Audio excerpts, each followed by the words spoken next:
Hello, everybody. My name is Brian Coffey. I'm with Special Olympics Iowa. And I am Lexi. I am also with Special Olympics Iowa. And we are very excited to have each of you participating today in our very first UCS virtual webinar, where we're going to introduce to you some fun activities and some fun ideas and have good conversations with you about inclusion and what it means to be an inclusive school and about student leadership and what it means to be a student leader within your school. And so we're excited to have you here, and we can't wait to be able to visit with you again in person eventually as well. So again, my name is Brian. Lexi's with us as well. And we're going to get this started. What we first want to talk to you about is inclusion and what exactly inclusion is. And when we first think about inclusion, we might think about bringing people together, and that's exactly what inclusion is. And we think about in our schools how maybe we have different lunch tables where different groups of people and students might sit together, and maybe they're not being inclusive of people. And we, in our world, Lexi and I, we spend a lot of time working with schools and working with students and talking with students, student leaders, and teachers about the importance of inclusion and why we want inclusion within the school buildings.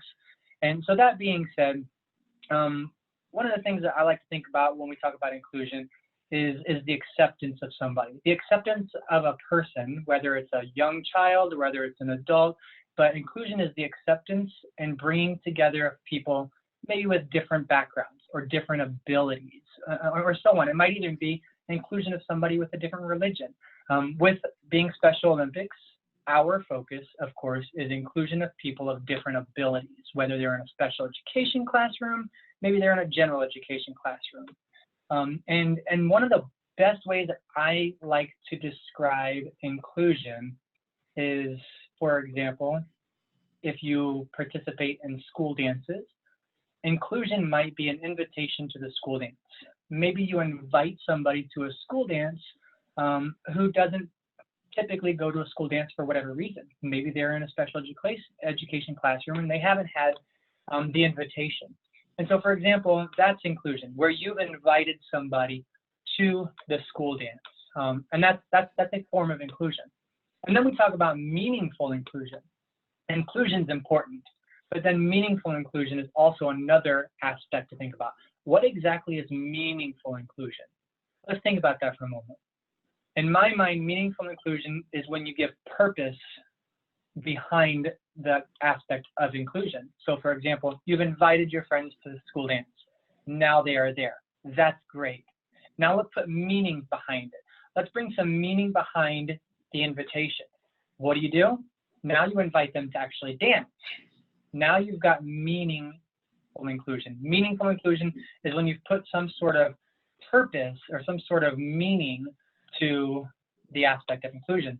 Inclusion was the invitation to the dance. Meaningful inclusion is actually dancing with that person.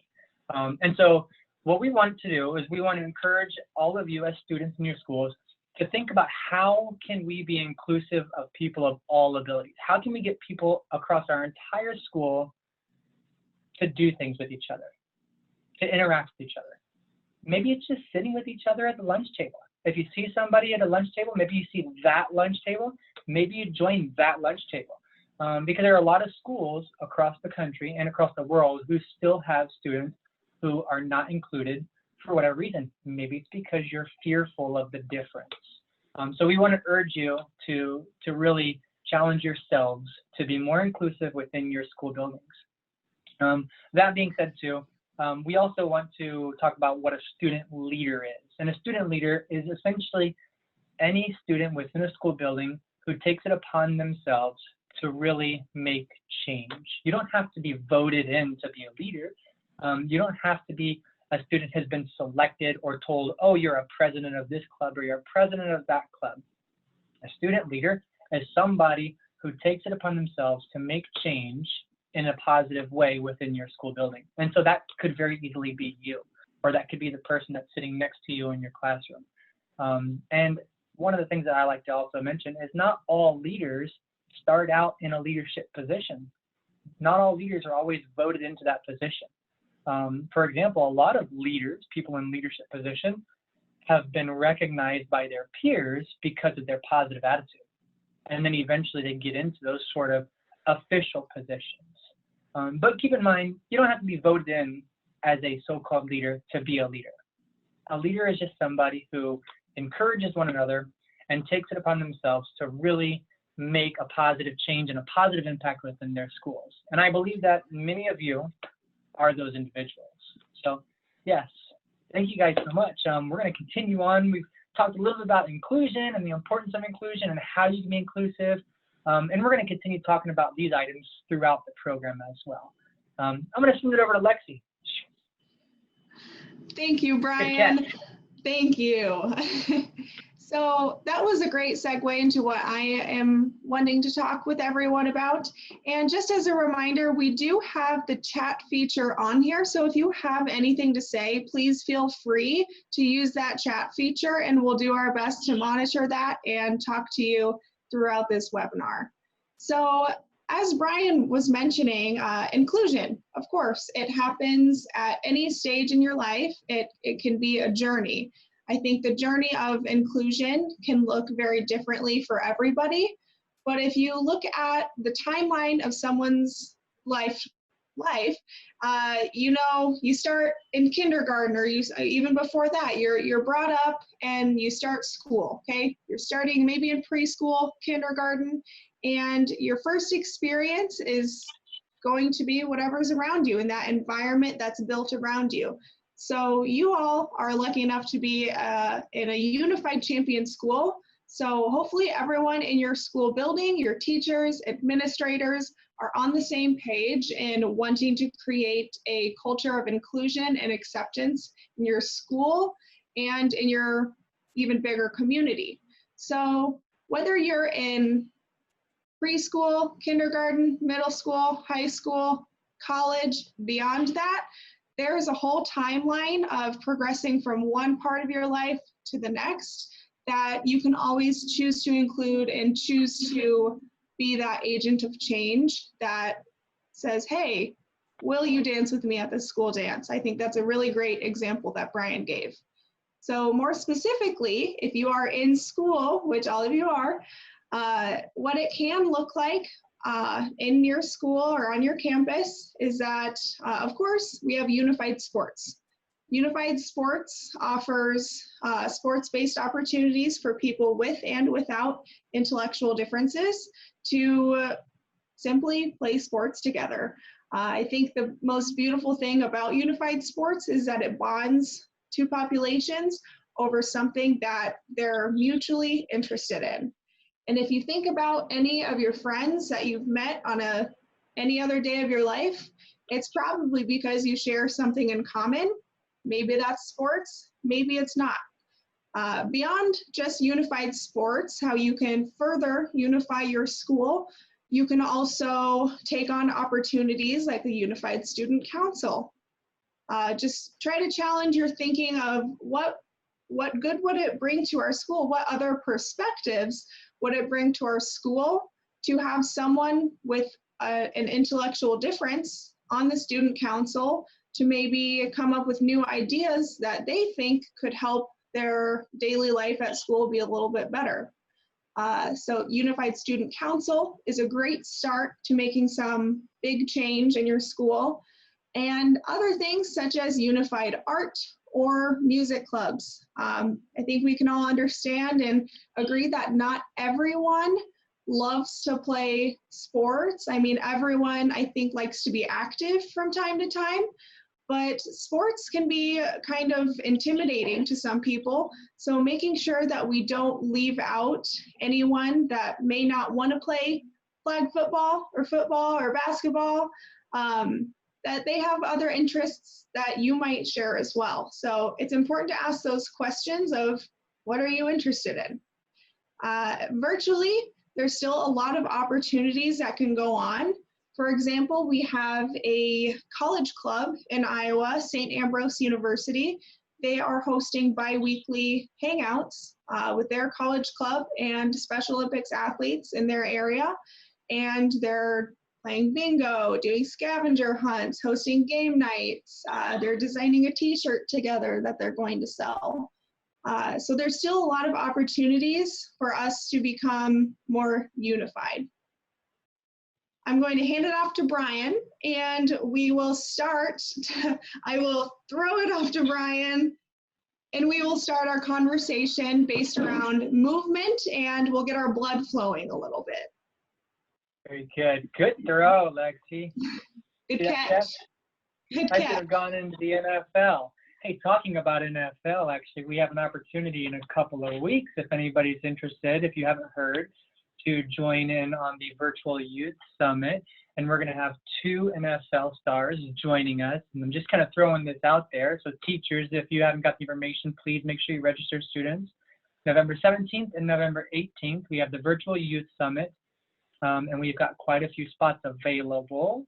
And students are gonna get the opportunities to chat with Ray Roberts from the Seattle Seahawks, as well as Jamal Charles from the Kansas City Chiefs. So just wanted to throw that out there real quick.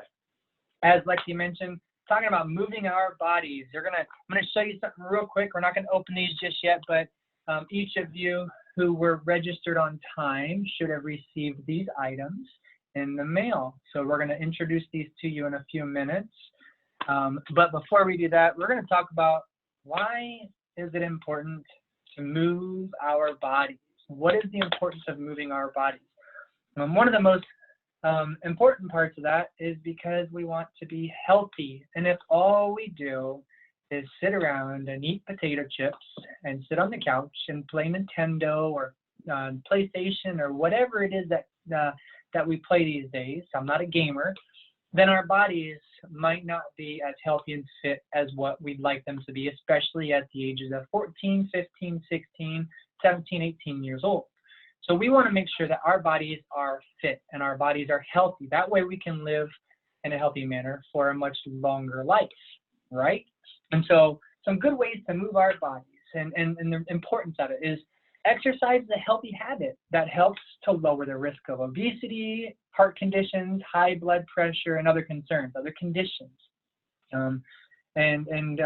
We find ourselves a lot of times, especially here across the United States, eating unhealthy. And that kind of goes along with it too. We got to eat healthy. We can't always eat hamburgers. Maybe choose the sub sandwich or something of the sort. Choose healthy eating and healthy exercise. Moving our bodies, getting our blood pumping, getting our hearts beating, heavy breathing and so on, especially when we first start that the first week or so. It's a little uncomfortable. We don't like it. Maybe we go and do this for a couple of days and then we're like, we don't want to do it again. It's exhausting. But I'll tell you what, it gets a little bit more simple as you make it into a habit, a healthy habit. So we're going to encourage you guys, all of you, everyone who's participating, to do some changes and make some healthy changes and make some healthy activities within your lifestyle. And we're going to show you some different ways that you can do that today with equipment. So for example, the items that we sent to you, we're going to show you some ways that you can do that. And we might also show you a few ways that you can be active without having equipment in hand. So anybody who maybe registered late and has joined us and didn't actually receive that heart health kit that we're calling it, then you can still participate and do some things as well. So I'm going to throw it back over to Lex. Oh, got it. Okay. Good catch. We're really good at that. Pretty good. I'm impressed. So thank you, Brian, for the segue. I will be leading us all in a brief warm-up and explaining some progressions of jump roping. Maybe if you've never done it before, it's a hard skill to learn. So even just some ways to practice. Yeah, we'll get started. If everyone also wants to stand up and do this with us, that would be awesome. Okay, so right here, I have my jump rope. Step one, you're going to want to make sure you have a safe amount of space. You're not going to hit anything. You're not going to kick anything. Maybe a bottle of water, because water is important too. So we're going to do a quick warm up, and We will send these out to everyone as well. So don't feel like you have to remember everything. And of course, these are just ideas. So if we're going to be jump roping, we first want to start with some stretches. Okay, we're going to reach up to the ceiling. We're going to hold each of these for 15 seconds. And if you are in a chair, you can definitely do these from a seated position as well. Stretch up as high as you can. 5, 4, 3, 2, 1. Now you're going to try to reach down to your toes. This can be a tricky one. Try to keep your knees straight, but don't lock them out. Hold it for 15 seconds. You should be feeling it in the backs of your legs, friends. The backs of your legs. And 5, 4, 3, 2, 1. Come back up. Ugh. All right. I'm starting to loosen up already. Next thing, since we will be jump roping, we're going to be using our arms. So with whatever movement you're going to do, you want to make sure you kind of warm up your muscles beforehand. So we're going to do forward arm circles. So we're going to do 15 of them. Ready? 1, 2, 3, 4, 5, 6, 7, 8, 9, 10. 5 more. 5, 4, 3, 2, 1. All right. Shake the arms out a little bit. We're going to bring them backwards now. Ready? Backwards arm circles. 15. And 1, 2, 3, 4, 5, 6, 7, 8, 9, 10, 11, 12, 13, 14, 15. Good work, everyone. Good work. Feeling kind of loose, Lexi. We're moving around. That's the goal. Okay, next thing, we're gonna stretch out our neck a little bit. So what we're gonna do for that, you can do it either from a stand or a seated position, either one. We're gonna take our right arm, put it on the left side of your head, and tilt your head to the right. We're gonna hold that for 10, 9, 8, 7, 6, 5, 4, 3, 2, 1, and switch. You're going to take your left arm, put it on the right side of your head, and tilt your head to the left. For 10, 9, 8, 7, 6, 5, 4, 3, 2, 1. Good job, friends. Now, to move our necks just a little bit more, we're going to do forward head circles. So with this, I'm just going to swing my head in a half circle forward. We're going to do that 10 times. Ready? 1, 2, 3, 4, 5, 6, 7, 8, 9, 10. And now we're going to do it backwards. You're going to look up to the ceiling and swing your head in a half circle backwards. 10, 9, 8, 7, 6, 5, 4, 3, 2, 1. Good, good. Our necks should be nice and stretched out. How are you feeling, Brian? I'm feeling great. I was going to tell you, actually, that as we're doing these activities, as we get moving, if anybody's thirsty, make sure you drink some healthy water. Yes, definitely. Water.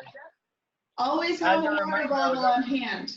As a reminder, I was actually going to type it in here, but since I've got a few seconds to say it, if you have questions, put them in the chat, okay? I'm not going to type that in. If you've got questions, put them in the chat, and we will keep watching that, okay, friends? All right, moving on to our next stretch. You're going to stand with your feet a little bit wider than shoulder width apart, and you're going to bring your right arm up to the sky. And I don't know if there's a specific name for this stretch, but I call it the sunrise stretch because it kind of looks like the sun is rising almost, okay? You're gonna hold this for 15 seconds. 15, 14, 13, 12, 11, 10, 9, 8, 7, 6, 5, 4, 3, 2, 1. And you guessed it, we're gonna switch to the other side. Take your other arm and reach over to the side for 15, 14, 13, 12, 11, 10, 9, 8, 7, 6, 5, 4, 3, 2, and 1. Good. Now that most of our bodies are stretched out, the last thing we want to stretch out are our calves. If you're going to be jump roping, you kind of want to stretch out your calves a little bit.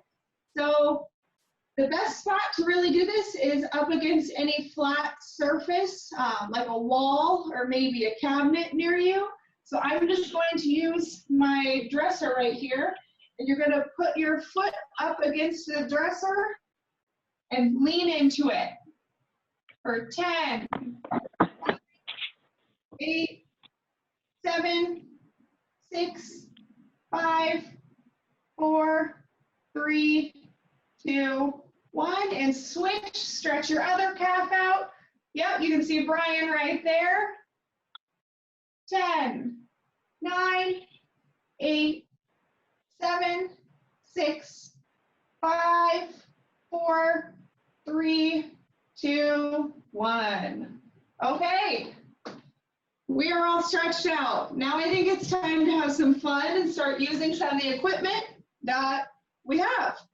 Okay, and even if you don't have a jump rope with you right now, you can still do these activities. Just use your imagination. It's just as fun. Okay, so like I said earlier, jump roping can be kind of a tricky activity to learn, especially if you've never done it before. So just some quick progressions to try to teach yourself how to jump rope, or just getting used to the jump rope itself. Just follow along. The first thing we're going to do is hold the ends of the jump rope, and you're going to swing it overhead and then just step over it. We're going to do that 10 times. Ready? 1, 2,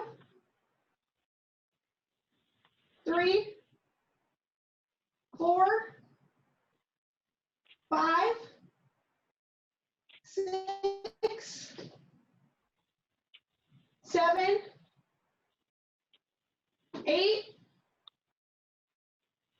9, and 10.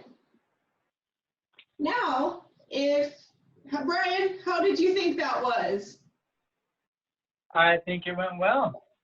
Yeah, I do think that I think we should remind people that if you're like maybe in a room with a ceiling fan or maybe a short ceiling, some of the actual jumping activities, we might just have to lay down your jump rope on the floor and we'll step over it and so on instead of flinging it over our heads like we typically do. Definitely. I will show that one after we go through the next jumping activity, because I think that's super important, that we don't want to hit anything around us, because some of us are doing these in smaller spaces. So the next one, also to accommodate for my space, I have someone living underneath me. So they probably don't like hearing me jump all the time, but I sometimes bend my knees a little bit more when I jump so that it's not so loud, and maybe they don't hear me as much. So the next one we're going to do is we're going to do the same thing. We're going to swing the jump rope overhead, but then we're going to jump over it instead, okay? We're gonna try that 10 times. Ready? 1, pause, if that helps you. 2, 3, 4,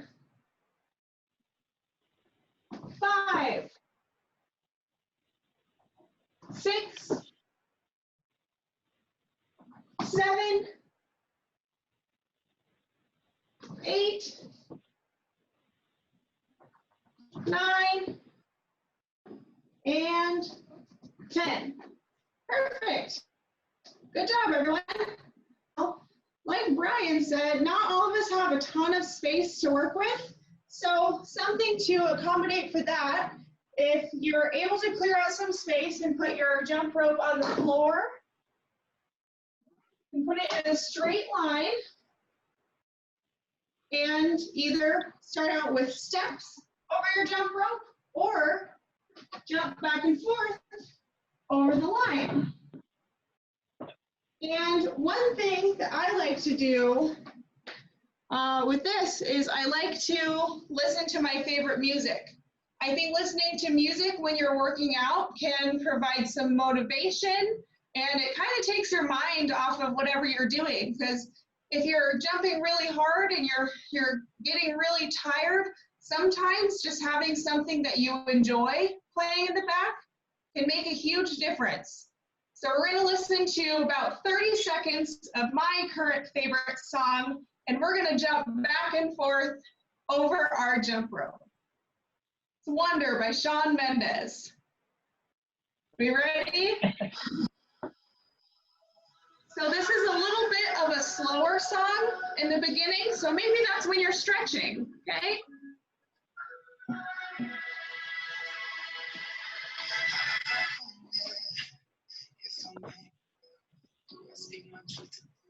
That's how I feel. I wonder, wouldn't it be nice to live inside a world that isn't black and white? I wonder what it's like to be my fans. Hope that they don't. Good job, everyone. You can try to go to the beat. You can speed it up a little. Ready? My eyes, the only thing that's on my mind.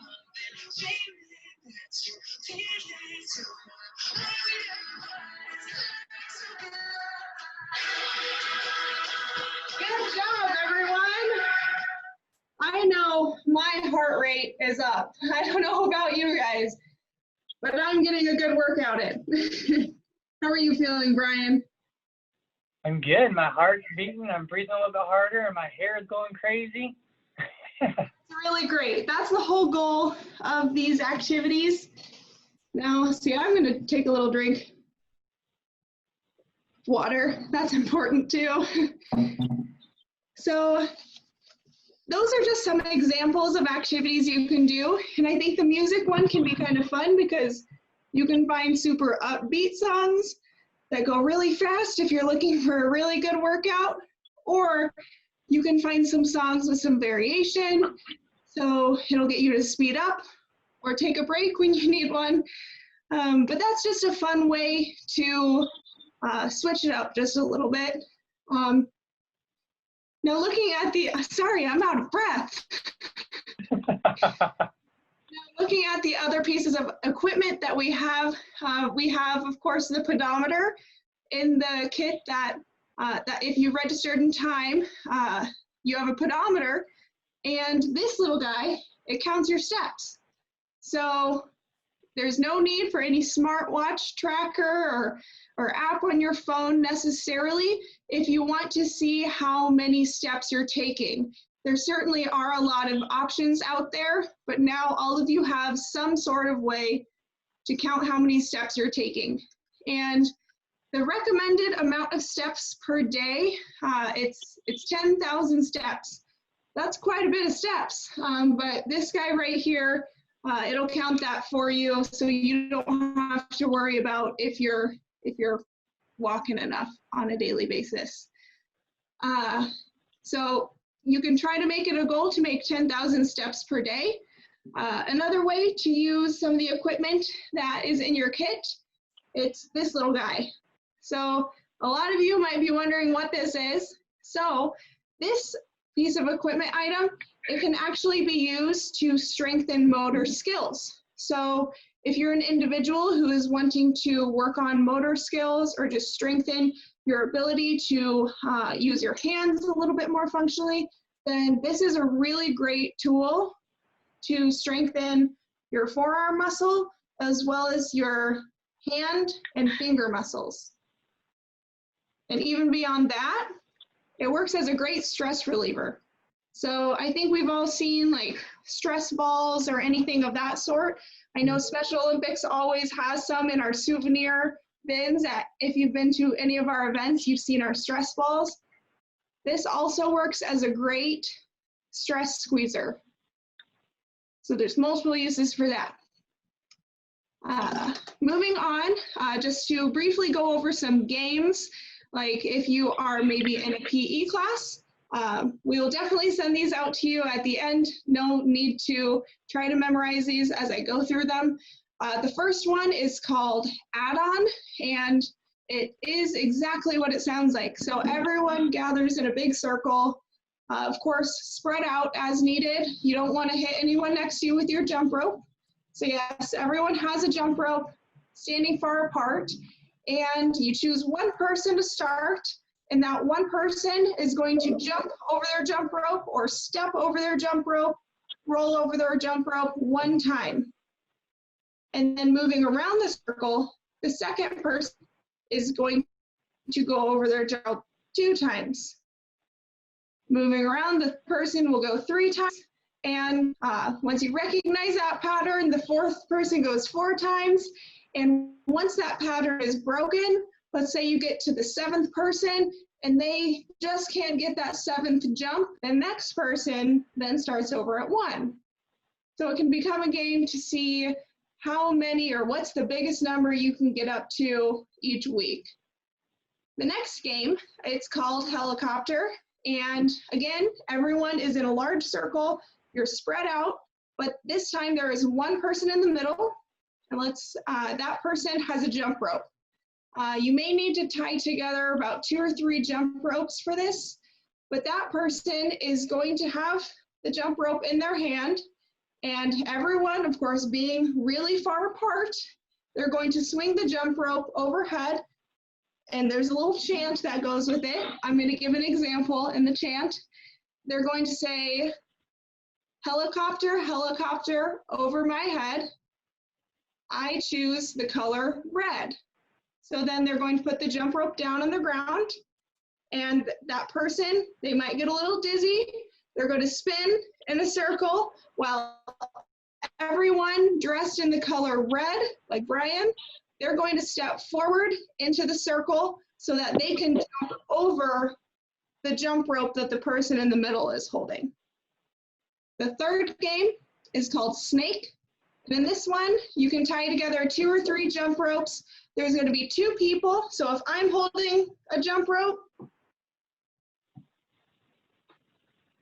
and then Brian is holding a jump rope, we're going to hold one of the ends. Yep, just like that. And we're each going to shake the jump rope back and forth on the floor. So the jump rope's going to be this way. Brian and I are both going to shake the jump rope like this. It's going to look like a snake. Kind of scary. So then there's going to be one person in between us that has to jump over the jump rope without getting hit by the snake. You don't want to get hit by the snake. If you get hit by the snake, you're out. Okay? So that can be a distance with the jump ropes. Like I said, we'll send those out again, but I'm going to send it back to Brian to talk a little bit more about movement and why it's important. Very good. Hey, good job, Lexi. Thank you for introducing those games too. Those are pretty fun. I'm more particularly excited about trying the snake game. That sounds exciting. So, friends, going to talk a little bit more about movement, okay? And more specifically about how much time maybe we should be moving each day. And so obviously in the webinar setting, you can't speak, but I am going to ask a question. And in the chat, I want to encourage you to respond, okay? So just get your chat pulled up right now. I'm going to give you a few seconds to do that.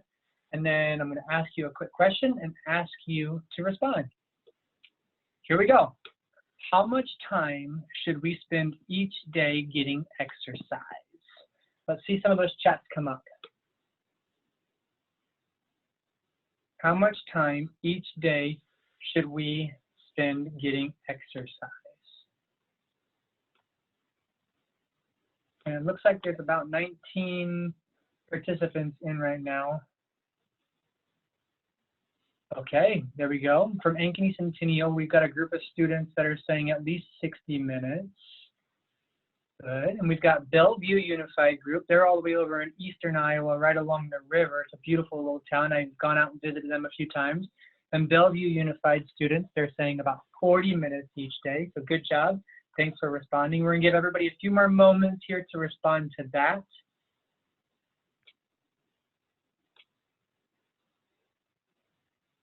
Okay, so what we're going to do is I'm going to give you the answer. The answer, oh, we got 45 minutes and 60 minutes from a few more people. Good job, thank you. And so the suggested amount of exercise per day, especially for the age ranges of middle to high school students, is 60 minutes daily. However, 40 and 45 minutes is also a great amount of exercise as well. So we want to encourage everybody to continue to urge and to continue to move forward in a manner and a pattern of really trying to get that 60 minutes of exercise each day. So does it always have to be jump rope? No. Does it always have to be running? No. So exercise is exercise. One of the best places and best ways to do it is going to be outside in the fresh air. Obviously, we're going into the winter months, and that's going to deter people from getting outside. But getting out and getting moving for 60 minutes a day is the best suggestion that we have for the amount of exercise we should be getting. Here's another question here. What are some exercises that we can do without special equipment? Here's another opportunity to shoot some answers in that chat. Assuming you don't have a jump rope, what is a way that you can still exercise? Maybe you don't have a basketball or a football. Think of some exercises that we can do without any equipment other than our own bodies. What are some exercises that we can do? I'm going to watch that chat again. Again, the question is, what are some exercises that you can do without special equipment? And then I will give some answers as well, some ideas as well, after we get a few from you as participants. Push-ups, that's right. Good job, Lexi, thank you. Push-ups is a good one. Doesn't require any sort. Jumping jacks, Kaylee, good job. That's right, jumping jacks is a good one. Squats, jumping jacks and push-ups from Bellevue. Over in Linn-Mar, we got squats. That Ginger Halverson is over in Linn-Mar. She's got some students there. Rhonda Schwarzkopf, yes, she's one of our Special Olympics staff members here, and she says walking in place, that's a very good one. Miles, running, correct. Yoga from over in Linn-Mar. Good job, you guys are doing great. I'm gonna let you continue to put some answers in there. I'm gonna give you some of the different answers that I put here as well, and Lexi and I put together, and some of these you've already done today, so you know how to do them. Jogging, of course, we can go jogging. Jumping, just jumping up and down, and jumping like we did earlier. We jumped back and forth when we were going over top of the jump rope. Even if you don't have a jump rope, you can still go back and forth, draw a line on the ground, or jump over a t-shirt or something. We got Bellevue saying burpees. That's a good one. That really gets your body moving. Correct. We got push-ups and sit-ups, arm rolls, head and neck rolls that Lexi showed us how to do earlier. Those are all good ones. Very good. Great. Good job, everybody. Thanks for everybody responding. What are some exercises that you can do with at-home equipment? Okay, so things that maybe you already have at home. The first one that many of you already have if you registered in time is your jump rope. We can do jump rope. Good job. Roller skating. I've considered bringing my roller blades, but I'm not the rollerblader in the group. Lexi is, so maybe she should have. Sorry. Maybe next time Lexi will do some rollerblading for you. Bike riding and scootering. I do a lot of longboard and skateboards. My daughter and I, my 5-year-old daughter, she rides her scooter. She's one of the best scooter riders I've ever seen. If they had professional scooter riding, she would be there. But Adelaide and I like to go longboarding and scooter riding. Yes, Bellevue's coming in with going for a walk or on a bike ride. Miles says riding a bike. Over in Linmar with Ginger Halverson, they're saying weights and bike riding as well as basketball. So these are all good. You guys are great. You already know how to move. You already know how to exercise. Now you just need to do it if you're not already doing it. And if you already are doing it, here's a high five for you. And if you intend to do it, then here's a high five for you. So very good. So with that really quick, Brian, I do see a really creative one coming from Kara, using a milk jug to weight lift. So another accommodation you can use at home is to maybe grab a can of beans, a bottle of water, and use those, or a milk jug if you're super strong, and use those as weights. That's a really good idea, Kara.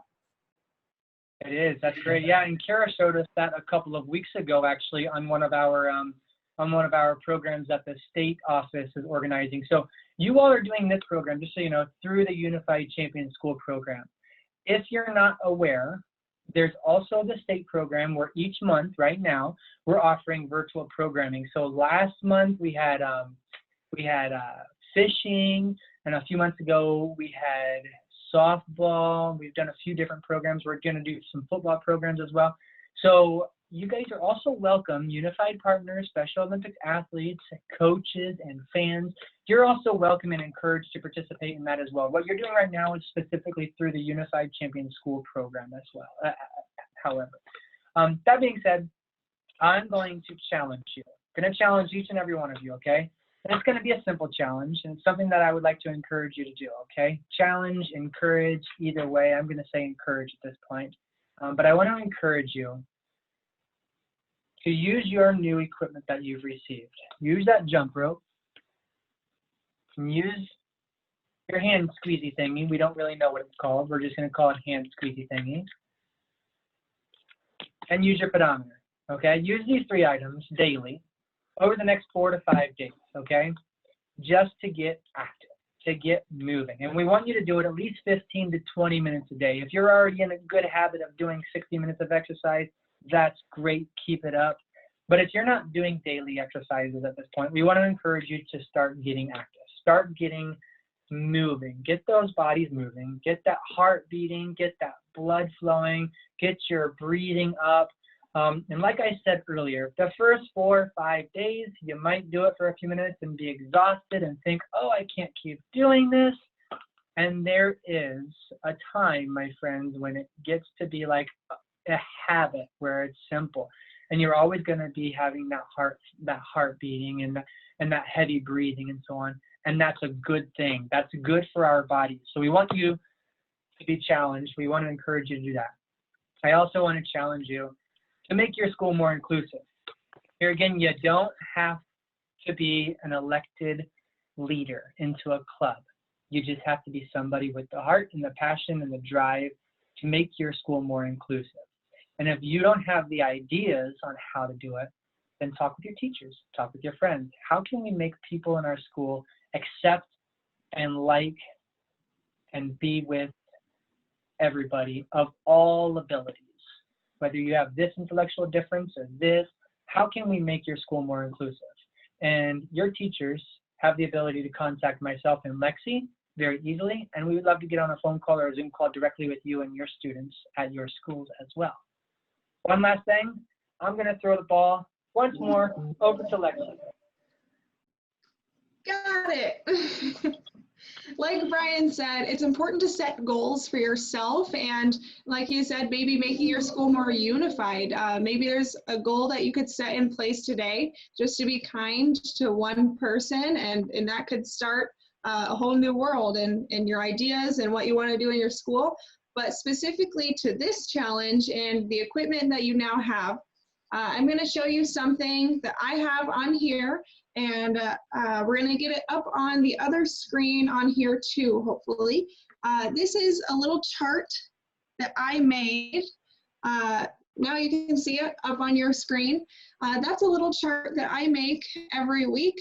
I started out with the first day of the week on Sunday, and I list all of the days and the dates, and I list 2 activities that I want to do every day, and at the end of the day, I highlight them if I did it. So on Sunday, my goal was to go on a bike ride and then an evening walk. I did the bike ride, but I did not get around to my evening walk. So this is holding me accountable. And then you can see on Monday, I did both my morning walk and my evening walk. So I just set 2 simple movement goals for myself every day, and I see if I can do them. So this morning, I did my morning walk. We'll see, hopefully, I will now complete my evening walk, and I'll have that highlighted by the end of the day. At the bottom there, I just have some extra ideas of what I could do. That kind of helps me plan out my week and really get things moving. So if we want to send it back to Brian. Yeah. Send it back to Brian. There we go. Good throw. Good throw. Again, Lexi was showing that. I don't know if you mentioned it, but you wrote that in this book. I don't know if you mentioned that or not. But this book that you have, you can use this book that you've received. Some of you received red ones and black ones. But yeah. So really quickly before we end it here, I'm going to give one more thing and one more shout out real quick that came up in the chat. Looks like Lydia. And Lydia, I'm not sure if you're a teacher or a student or if you've got a group of students with you. But Lydia says, this is so much fun. Entertain, encourage, always moving your body, moving yourself. And she likes to do this sometimes. I appreciate you saying that. I'm glad to know that you're enjoying this. That being said, each month we're going to have this program. Next month in November, it's going to be about football. And then the following month, it's going to be basketball. Ginger says, if we are signed up for this, are we automatically signed up for football in November? The answer is no. So there's going to be one each month. There will be a new registration. And the reason why, and just so that everybody knows, the reason why there's a new registration each month is because we do have a total amount of people who can register each month. That being said, we're going to give a new opportunity for new students in each school. You can continue to register the same students if you want, or you can change them out each month. But there's a new registration each month, okay? So we're excited that you're all here. We want you to join us next month, or the peers that are in your school to join us next month for football, and then moving on to basketball, and then just continue moving on throughout the school year. So also a reminder, November 17th and 18th, I'm sorry, is going to be our virtual youth summit where we're going to have some good programming. And that's where you get to visit with Ray Roberts of the Seattle Seahawks, Jamal Charles of the Kansas City Chiefs. So they're wonderful speakers, and we're excited to have them join us. Last thing, we've done a lot of talking. We've thrown the ball back and forth a few times. We can't see you. I know we can't see you, but we are going to throw the ball to you. And now you're going to catch the ball. We're going to end the call, and then you're going to move on throughout the week doing your activities. So everybody, get your catching hands ready. Get them out there. Get them up. Lexi, you got your ball? I got it. Let's throw it, girl. Woo. The ball is in your field. Goodbye, friends. We hope you've enjoyed your time. Let us know how it goes. Goodbye.